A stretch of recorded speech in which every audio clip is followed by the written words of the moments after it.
Yan na, what's up mga kabay? Kabay, isang magandang umaga.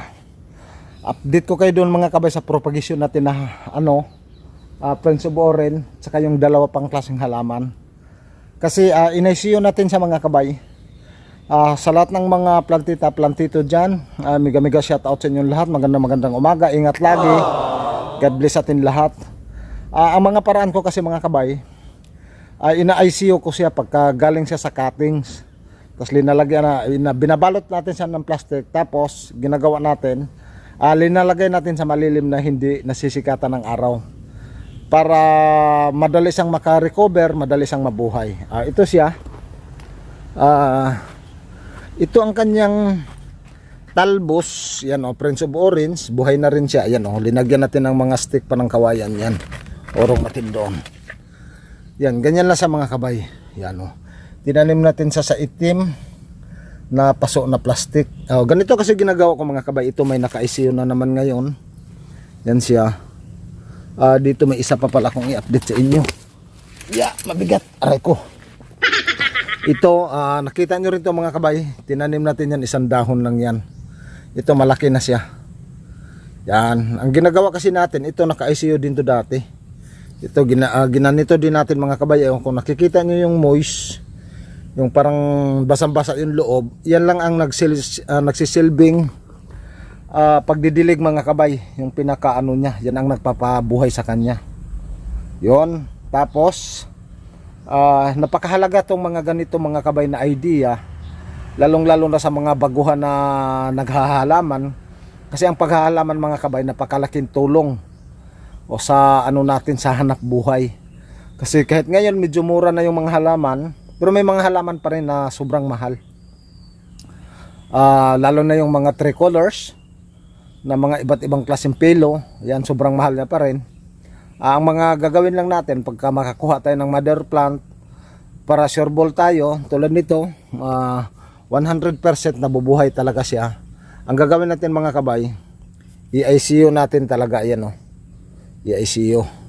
Tapos sa Prince of Orange natin, yan, ang kanyang mother plant ito, bali nanganak na rin mga kabay. Ayan Burong natin to. Yan, nanganak na rin sa mga kabay. Bali dalawa ang kanyang shoot. Ganito ang pagpaparami ng Prince of Orange. Yan, kasi pagka hindi natin siya ikat mga kabay, hindi naman to namumulaklak, wala naman tong buto. Namumulaklak pero hindi siya nagbubuto. Sa lahat pala ng mga kabay natin na mayroon ng Prince of Orange, nakakita na ba kayo ng bulaklak nito? Sobrang ganda yung bulaklak niya mga kabay ng Prince of Orange. Kaso lang hindi ko pa siya nakita ng mga buto.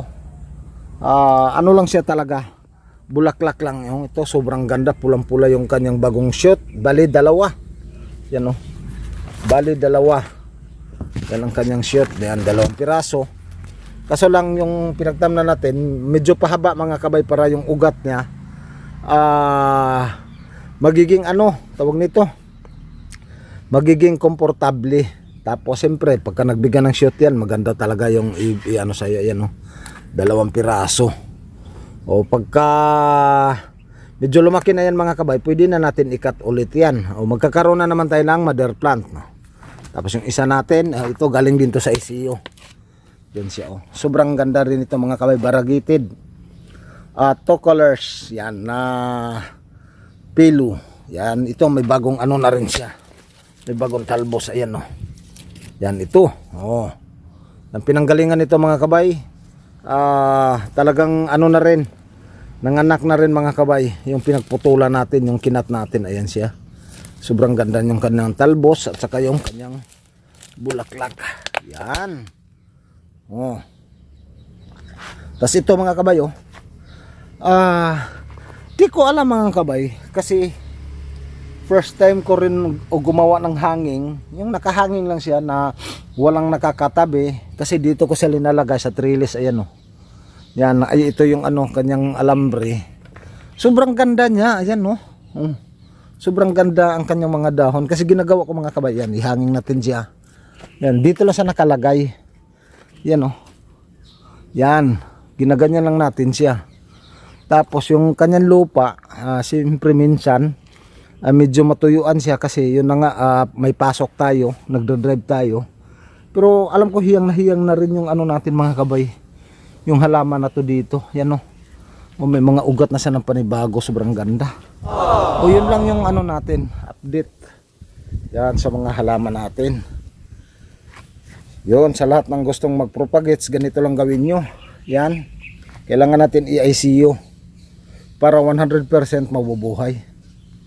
Okay, paano mga kabay, hanggang dito na lang muna. Yan, kita-kits na lang sa sunod natin ang mga gagawin. God bless atin lahat, bye bye. Tsaka huwag niyong kalimutan na paki-likes, paki-share yung video natin